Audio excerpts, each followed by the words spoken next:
We snapped off a whole bunch of shots and eventually we ended up with this picture right here.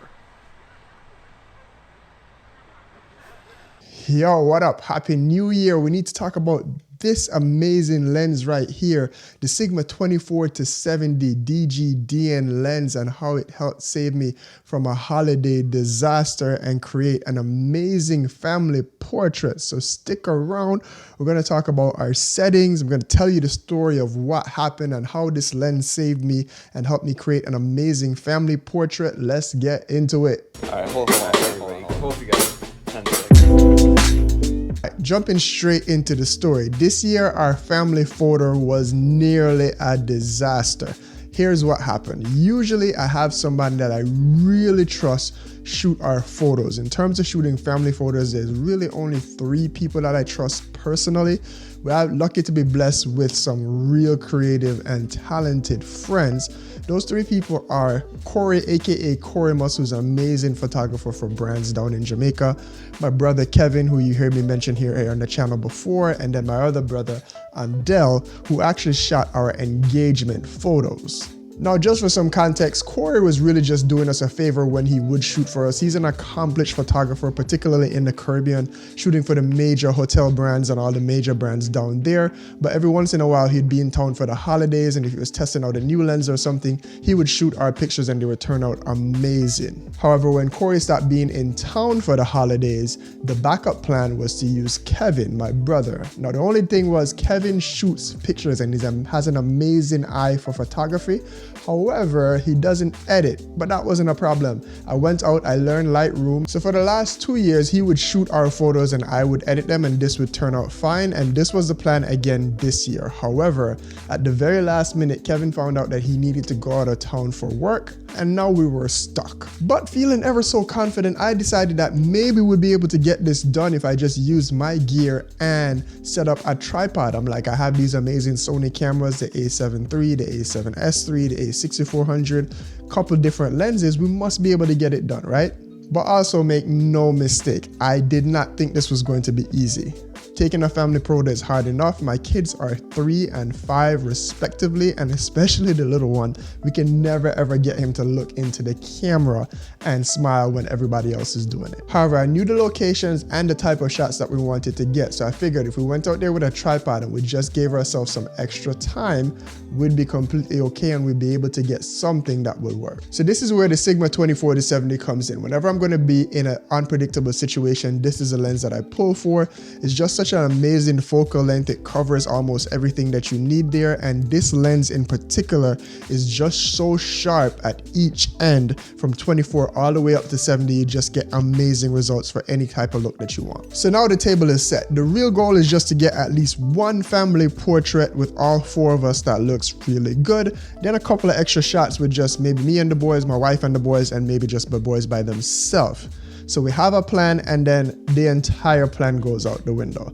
Last minute, right before we're about to shoot, we decide that I need to give the boys a haircut because it's COVID outside, it's a pandemic, and this is Thanksgiving. We're about to go out of town to go and see our parents. In addition to that, while we're getting ready, let's just say the wife took a little bit of extra time getting the makeup and the hair and everything right. So now it's time to go shoot, but before we even leave the house, we're already in the middle of golden hour.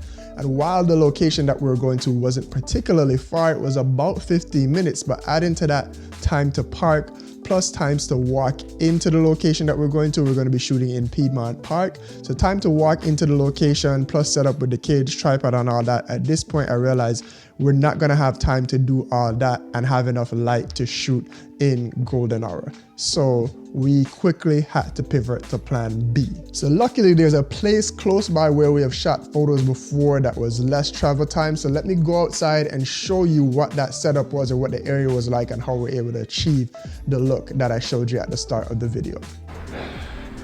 All right, so with time running against us, we were not able to do my original plan for Piedmont Park, even with the tripod and everything, because as I said, we just cut the boys here. Babe just got done doing her makeup. We're running against time, and I know I'm not going to have that much light, and I don't know how long it's actually going to take me. So we come over here. This is a part close to the house where we've actually done family pictures before. Anyway, so we sit down on this particular bench right here. As you can see, the sun is there behind me. I had the reflectors ready to reflect some light back up onto our faces, but when I set the tripod up, the way the light was also reflecting off of this pond right here, that particular pond had the light reflecting right back onto our faces. It looked good. I initially set up the remote on the phone. It wasn't working right with the kids looking, so then I just set a timer. We snapped off a whole bunch of shots, and eventually we ended up with this picture right here.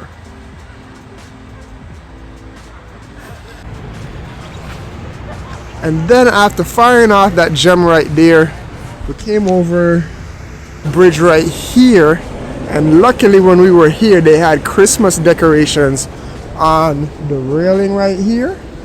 Had the boys sit down, got a nice picture of them, got some more nice pictures. Babe took a picture of me with the boys. That came out great as well. Didn't even really need the reflectors. I couldn't really set them up that great anyway.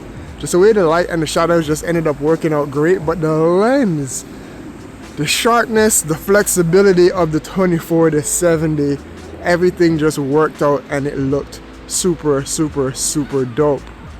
Alright, back inside. I realized when I was out there I didn't finish talking about the lens. However, the sharpness, the niceness of the image, all that stuff, the environment was a big part of that. However, this 24-70 also, the flexibility of it, the sharpness of it at every focal length helped me get some of these amazing pictures that you saw up there on the screen that I'm going to go through here. Let me go through some of my EXIF data so I can tell you exactly what my settings were that I was able to achieve that look there. My ISO was set to 500. My focal length was actually set to 57.1 again, so I wasn't stuck with a prime, although I was thinking about maybe using the 85 or something like that. But again, the flexibility there just to dial it in and then crop it a little bit was awesome. Aperture was set wide open at 2.8, and then my shutter speed was set to 1/200 there, just to make sure if the kids were moving around and such there. A couple other shots here with the boy again, showing the flexibility of the lens. This is with ISO still set to 500. This was at 59.2 millimeters, still shot wide open. Again, it was kind of dark and I wanted to get that bokeh in the background. Shutter speed had to come down a little bit to compensate for losing light there, because as it started to get later. By the way, if you don't know what I mean by that, check out my last video on the exposure triangle there as well if you're struggling with shooting in manual. Couple more that I put up on the screen there. These were the boys making silly faces. Let me see here. And then this is the one where I was talking about where they did have the Christmas decorations up. You pull up the EXIF data for that there. That's also shot at ISO 500.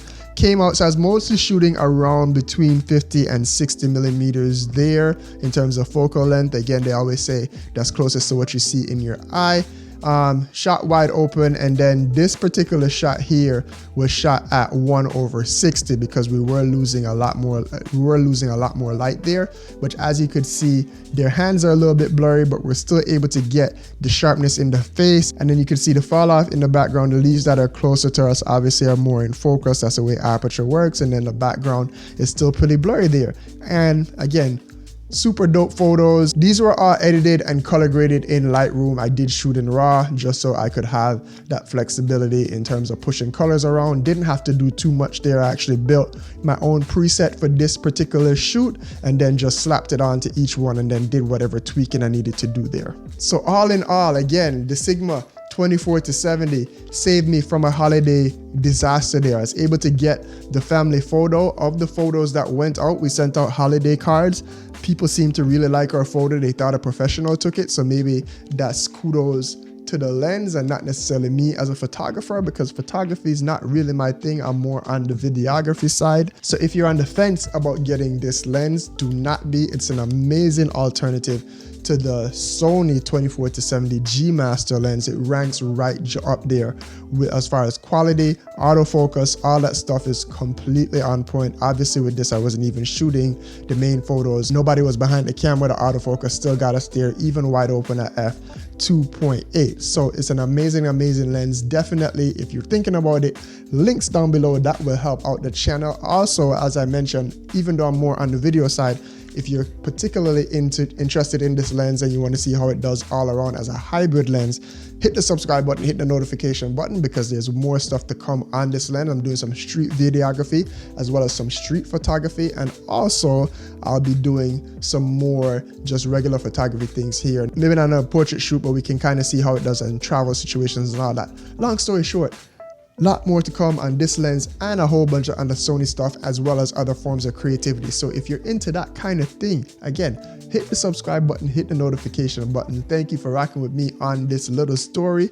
Hats off to everybody that made it through 2020. We're now in 2021, and we hope that we could get on to the things that we need to get on to and just have a better year and get our stuff behind us and start creating. So I have rambled on, and I apologize for that. Thank you for rocking with me this long, and I will catch you in the next video. Bless up, big up yourself, peace.